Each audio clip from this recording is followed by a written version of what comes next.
जिस तरीके से बाजार में पूंजीवादी और समाजवादी आपस में पिसते रहते हैं, उसी तरीके से कहीं ना कहीं आज एक स्टूडेंट कोचिंग की अर्थव्यवस्था में और रूम के बजट में पिसता जा रहा है। उसके साथ धीरे धीरे आप पॉलिश होंगे और फिर जब आप एग्जाम देने जाएंगे तो आपको इतनी मुश्किल नहीं आएगी। तैयारी क्या केवल कोचिंग के माध्यम से ही हो सकती है? क्या बच्चा घर पे रह के पढ़ाई नहीं कर सकता? वो बुक स्टॉल पे जाता था, बुक देखता था, उसमें जो मैटर क्या लिखा है, उसके काम की चीज क्या है, वो देख के फिर बुक खरीदता था। लेकिन आजकल क्या होता है कि अगर किसी ने सजेस्ट कर दिया, फॉर एग्जांपल जैसे मैम आपने सजेस्ट कर दिया, जो कि आप सिलेक्टेड हैं तो आप पे भरोसा भी करेंगे, हो सकता है कि आपके लिए वो बुक उपयोगी हो। एक गंभीर अभ्यर्थी की पहचान किस तरीके से होनी चाहिए? थोड़ा सा आप रुकें, ठहरें। वनडे जो एग्जाम्स होते हैं, चाहे वो फर्स्ट ग्रेड हो, सेकंड ग्रेड यानी कि टीचर भर्ती हो गई, आप क्या मानते हैं कि तैयारी उसकी किस तरीके से करें ताकि कम से कम समय में मैक्सिमम रिजल्ट मिल सके? राउंड वाइज पेपर अटेम्प्ट कीजिए। अगर पहले की बात करें अपन, तो गृहस्थ आश्रम का तो कोई इंपॉर्टेंस रह ही नहीं गया है। 10 साल क्या गृहस्थ जीवन होता है। हेलो दोस्तों, नमस्कार। मैं आपका साथी नवीन नेहरा और आज के द स्टडी रूम में आपका स्वागत है। आज के हमारे खास मेहमान ऋचा सैनी मैम, जिनसे मैं स्वयं बहुत ज्यादा प्रभावित हूँ। मैम का मैं ब्रीफ इंट्रोडक्शन दूं तो सीए टॉपर और वर्तमान में आरएस सिविल सर्विस में सिलेक्टेड है टॉप रैंक के साथ में। तो आज मैम के साथ में जानेंगे क्या कुछ जर्नी रही, कितने क्या संघर्ष रहे और इस अंतिम मुकाम तक कैसे पहुंचे। दोस्तों, एक चीज है कि जो कंपटीशन का युग है आज का, चाहे वो लाइफ के बारे में अपन विचार करें या फिर चाहे एग्जाम्स के बारे में हो, हर एक योद्धा की ये होनी चाहिए कि रणनीति होनी चाहिए जंग जीतने के लिए। और असली योद्धा वही है जो जितनी बेहतर रणनीति अगर अपने माइंड सेट में तैयार करता है, फिर उसको अगर कागज पे उतारता है, चाहे मैदान में उतारता है, निश्चित तौर पे वो जंग जीतता है। तो 1% भी अगर मेरा ये पूरा प्रयास रहता है कि इस जर्नी में, खास तौर पर एग्जाम्स की जर्नी में, कि किस तरीके से सिलेक्शन लेने की असली और सटीक और अचूक रणनीति क्या होनी चाहिए, कम समय में कैसे मैटर तैयार करना चाहिए, नोट्स पढ़ने चाहिए या नहीं पढ़ने चाहिए, बुक्स का क्या महत्व है अपने आप में, ये सारी तमाम चीजें अपने इस जर्नी में जानेंगे। तो सबसे पहले मैम आपको बहुत बहुत स्वागत है मैम।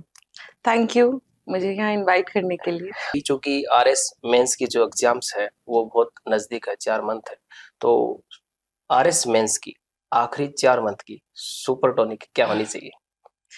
जी, आरएस मेंस में जैसा कि आपने कहा कि 4 महीने हैं और बहुत ही सीमित समय है जितने भी अभ्यर्थी हैं उनके पास में।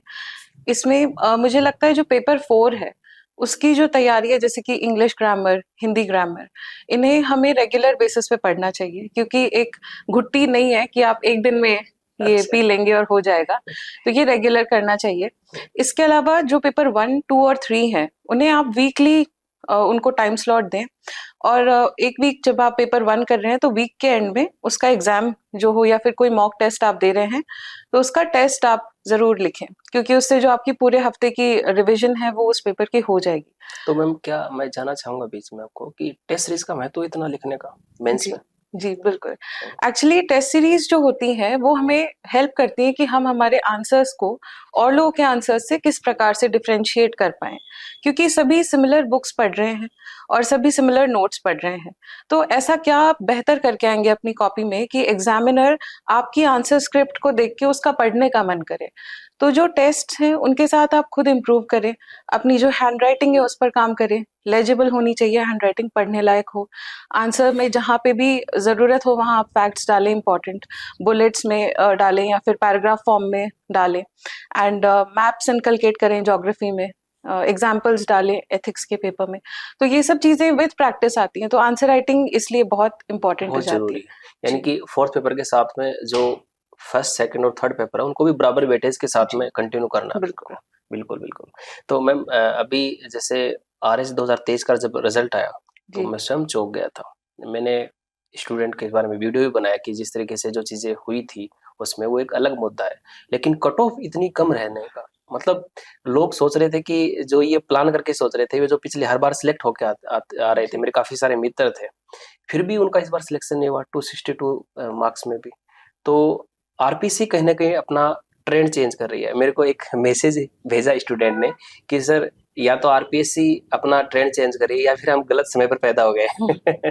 तो कहीं ना कहीं आपको लगता है कि इस बदलते ट्रेंड में तैयारी की कैसे तैयारी होनी चाहिए, कि क्या ऐसा होना चाहिए कि हाँ अपने को अब समय के साथ में जिस तरीके से आरपीएससी ने अपना पैटर्न बदला, चाहे वो पेपर की बात करें या फिर रिजल्ट में भी चौंकाती है आरपीएससी हमेशा, क्योंकि जब मेंस का रिजल्ट आया तो लगभग हर कोई व्यक्ति ये सहम गया था कि ऐसा भी हो सकता है क्या, जी क्योंकि 262 कहीं ना कहीं पच नहीं रहा था।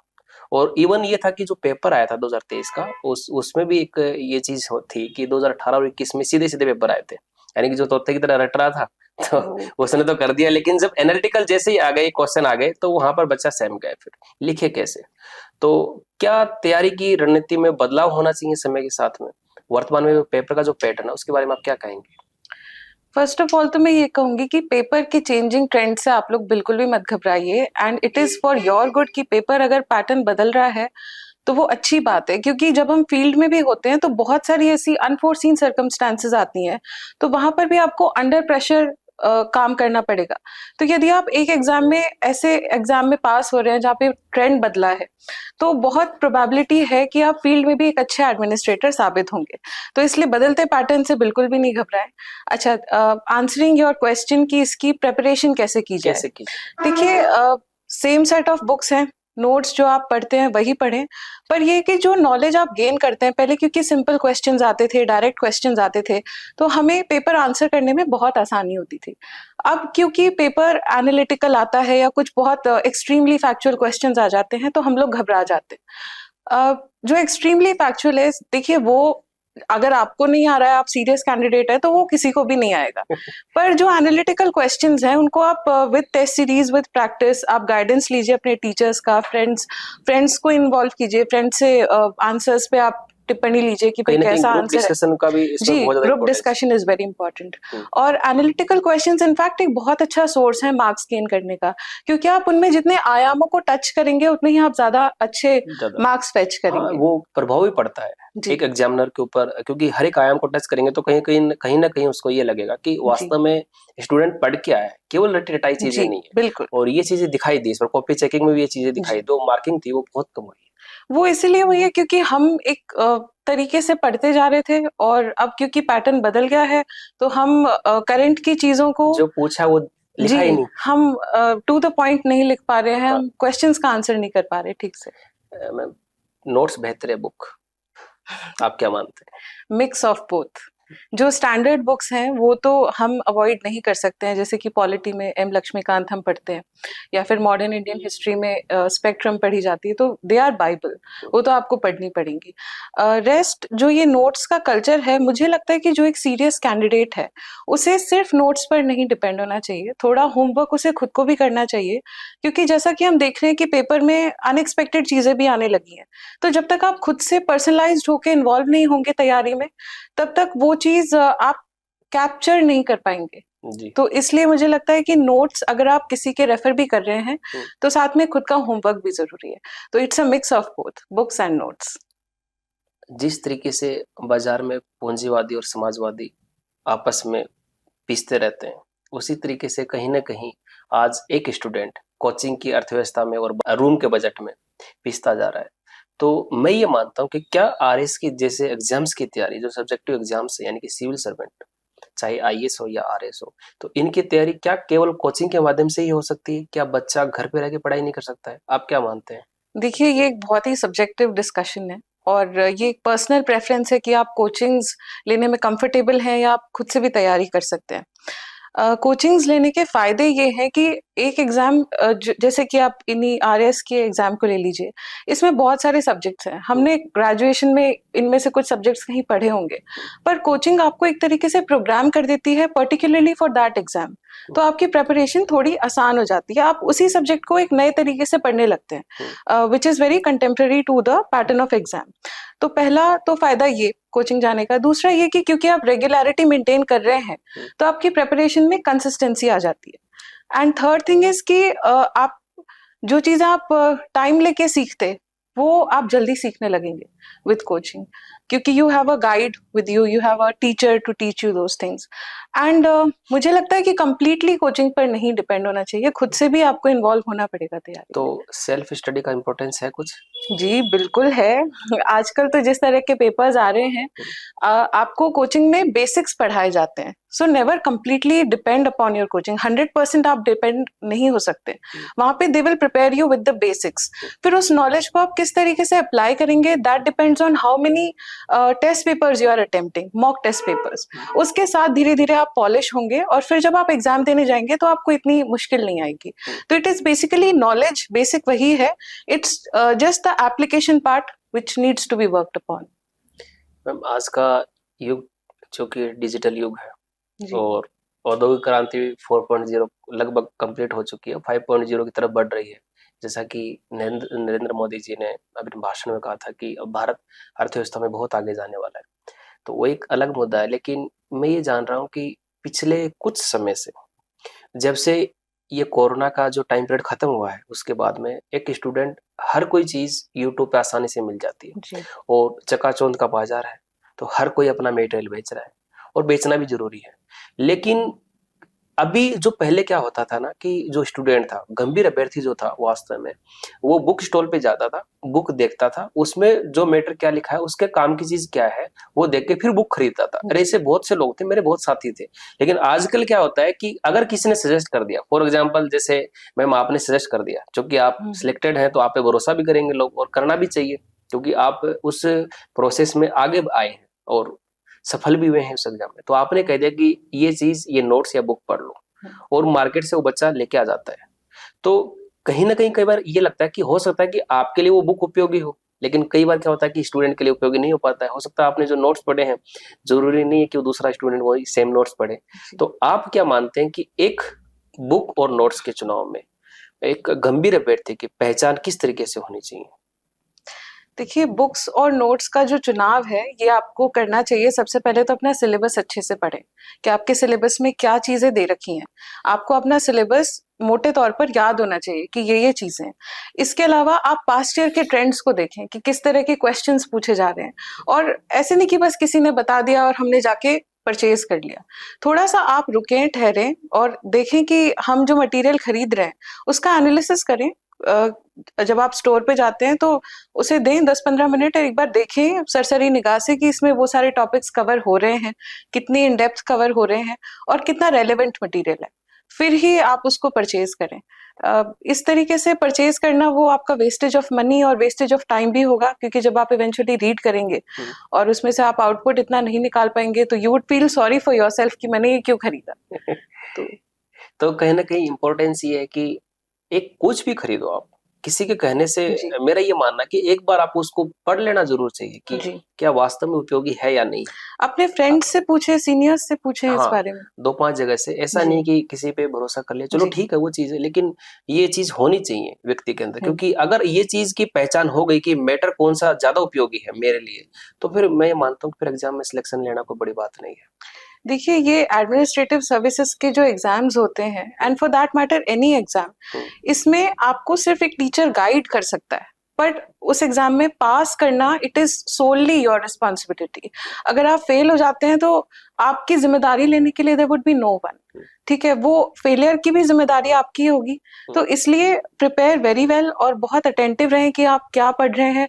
अथाह मटेरियल है मार्केट में, आप सब कुछ नहीं पढ़ सकते हैं, तो बहुत केयरफुली मैटर को सिलेक्ट करना चाहिए कि हम क्या पढ़ रहे हैं, एंड रिविजन्स बहुत होने चाहिए। अच्छा मैम, अभी ऑब्जेक्टिव जो एग्जाम्स हैं, यानी कि वनडे जो एग्जाम्स होते हैं, चाहे वो फर्स्ट ग्रेड हो, सेकंड ग्रेड यानी कि टीचर भर्ती हो गई, या फिर वीडियो पटवार हो गया, लैब असिस्टेंट जैसी भर्तियां हो गई, तो इसमें क्या होता है ना कि स्टूडेंट की जो तैयारी का प्रोसेस है वो बिल्कुल अलग रहता है सब्जेक्टिव बजाय। क्योंकि आरएस में वगैरह जो एग्जाम्स हैं, सिविल सर्वेंट के जो एग्जाम्स हैं, आरएस हो गया, इसमें रिटर्न लिखना पड़ता है आपको। तो मैं आपसे सटीक रणनीति जानना चाहूंगा कि वनडे एग्जाम यानी कि सब्जेक्टिव जो एग्जाम्स हैं, तैयारी उसकी किस तरीके से करें ताकि कम से कम समय में मैक्सिमम रिजल्ट मिल सके। जी, ऑब्जेक्टिव एग्जाम्स में आप सबसे पहले तो जो बेसिक आपकी किताबें हैं उसमें आपका बहुत स्ट्रांग होल्ड होना चाहिए। उसको आप फ्रीक्वेंट रिविजन्स दो, ताकि अगर कोई पढ़ी हुई चीज आपके एग्जाम में आ जाती है तो आप एटलीस्ट उसको गलत नहीं करें। एंड अपार्ट फ्रॉम दैट, आप अपने जो प्रैक्टिस सेशंस हैं या मॉक टेस्ट हैं उन पर बहुत आप फोकस करो, क्योंकि जो सिली मिस्टेक्स हम करते हैं कई बार ओएमआर भरते हुए कोई ऑप्शन की जगह कोई और ऑप्शन भर दिया, या फिर मान लीजिए फिफ्थ ऑप्शन है वो नहीं भरा आपने, तो उन सब चीज़ों की वजह से भी हमारे मार्क्स कम हो जाते हैं, सिली मिस्टेक्स। तो ऑब्जेक्टिव जो पेपर्स हैं उसमें आप राउंड वाइज पेपर अटेम्प्ट कीजिए। फर्स्ट राउंड उसमें आपके जितने शॉर्ट शॉर्ट क्वेश्चन है उसको अटेम्प्ट कर लिया। सेकेंड राउंड उसमें जो आप डाइसी हैं जिनमें 50-50 हैं उन्हें अटेम्प्ट कर लिया। और कुछ क्वेश्चंस ऐसे होते हैं जिसमें हमें बिल्कुल आइडिया नहीं होता है कि इसका आंसर क्या होने वाला है, उन्हें आप बिल्कुल सेफली छोड़ सकते हैं। अगर किसी पेपर में 100 क्वेश्चंस आ रहे हैं तो आपको सारे 100 अटेम्प्ट नहीं करने हैं। 10-15 क्वेश्चंस एग्जामिनर खुद से ऐसे डालता है जो उन्हें भी पता है कि बच्चे अटेम्प्ट नहीं कर पाएंगे, वो सिर्फ आपको अंडर प्रेशर लाने के लिए डालते हैं। तो do not attempt those questions, उनसे भी हमारे मार्क्स कम हो जाते हैं। मैम एक चीज है, जब आप सीए भी बने हैं, सीए टॉपर्स भी रहे हैं, तो आपने सीए टॉप उस समय किया जब सीए का जो रिजल्ट था, सही मायने में जो आखिरी जो रिजल्ट था 3 से 4% रहता था, जी वहां से सीए से आप सिविल सर्वेंट में आ गए।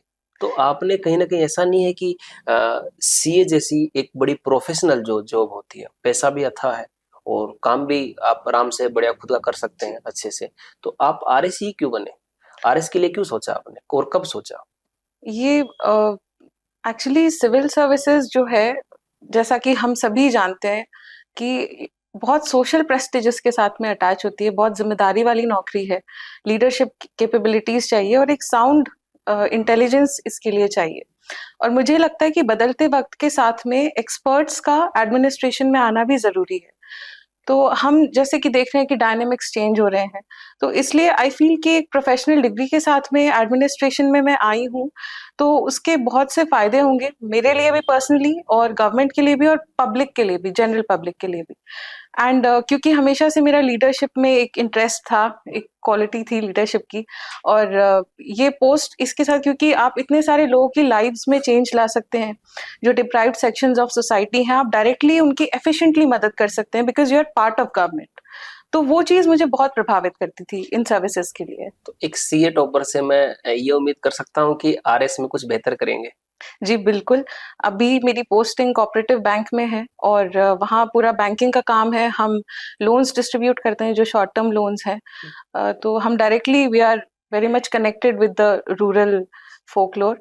तो बिल्कुल ये आप उम्मीद कर सकते हैं, और आई होप कि उम्मीदों पर खरा भी उतरा जाएगा। तो क्या जो टॉप करते हैं एग्जाम्स, और आपने तो सीए जी छोटी पास मोटी किया चीज नहीं है, जी। सीए भी एग्जाम आपने पास किया है, आरएस भी बने, तो आप ऐसे क्या चीजें अलग करते हैं उन स्टूडेंट से जो आप जैसा मन चाहे वैसा एग्जाम पास करके आ गए, और यहाँ पर तो बच्चों का सिलेक्शन ही नहीं हो रहा है, 20-20 25 साल से बैठे।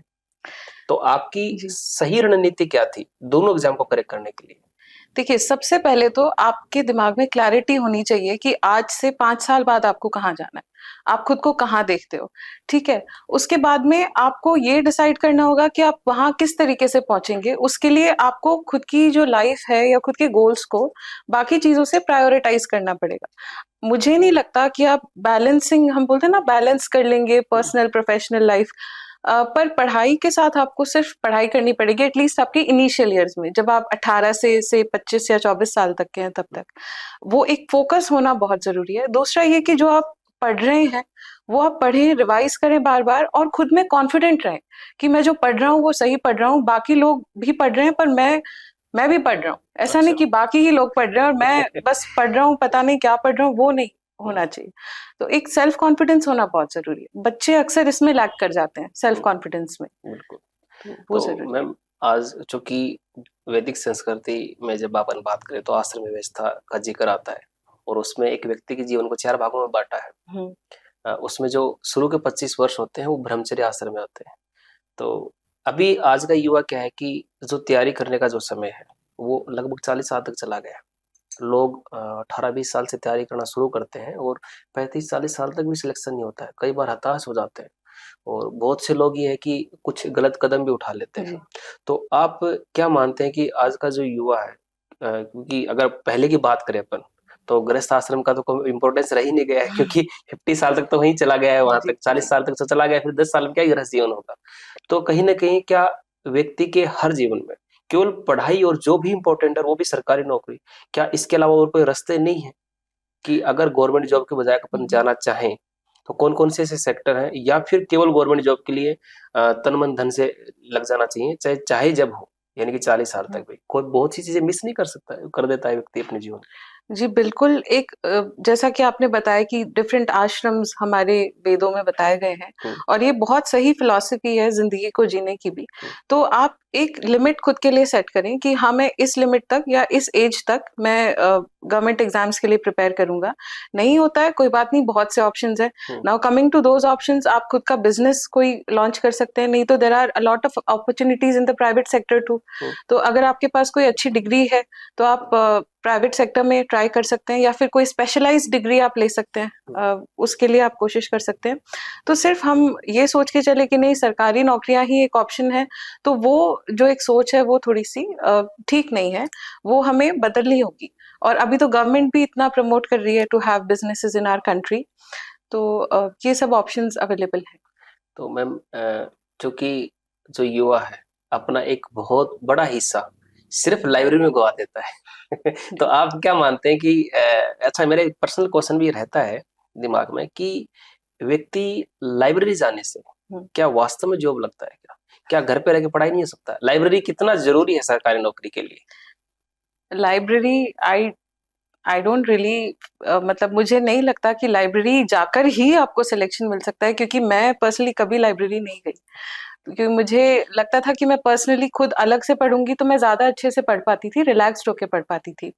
नाउ कमिंग टू लाइब्रेरी जाना चाहिए कि नहीं जाना चाहिए, तो लाइब्रेरी जाने के सबसे पहले तो मैं फायदे बता देती हूँ कि आप वहाँ रेगुलर जाते हैं तो एक रूटीन आपका सेट हो जाता है, आप डिसिप्लिन रहते हैं कि सुबह 7 बजे जाऊंगा, शाम को 7 बजे वापस लौटूंगा। देन आपका एक थोड़ा बहुत सोशल सर्कल क्रिएट हो जाता है, 2-3 ऐसे दोस्त बन जाते हैं जो सिंसियर हैं, तो एक ग्रुप डिस्कशंस आप कर सकते हैं। तीसरा फायदा लाइब्रेरी जाने का ये है कि जैसे कि हम पढ़ते हैं, एक गुड स्ट्रेस होता है और एक बैड स्ट्रेस होता है।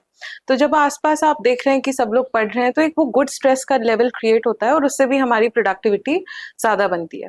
Now coming to the drawbacks library जाने के, तो वो ये है कि आप एक कई बार बच्चे पढ़ते नहीं है and they create social circles there, और समय बहुत व्यर्थ कर देते हैं, जैसे लंबे लंबे ब्रेक्स लेना, या फिर अगर वहां बैठे हैं तो लाइब्रेरी के नाम पे कुछ शॉर्ट्स देख लिए लाइब्रेरी में, तो वो सब चीजें यदि मतलब it is a double edged sword, आप उसको किस तरीके से यूज कर रहे हैं। लाइब्रेरी कम और चाय की थड़ियाँ ज्यादा पसंद जी, आती वो है। थर्डी कल्चर एक्चुअली अब लाइब्रेरी कल्चर में तब्दील होता जा रहा है। सो विद्यार्थी की जिम्मेदारी हो जाती है कि वो उस डबल एज्ड स्वॉर्ड को किस तरीके से यूज करेगा, अपने बेनिफिट के लिए या अपने नुकसान के लिए।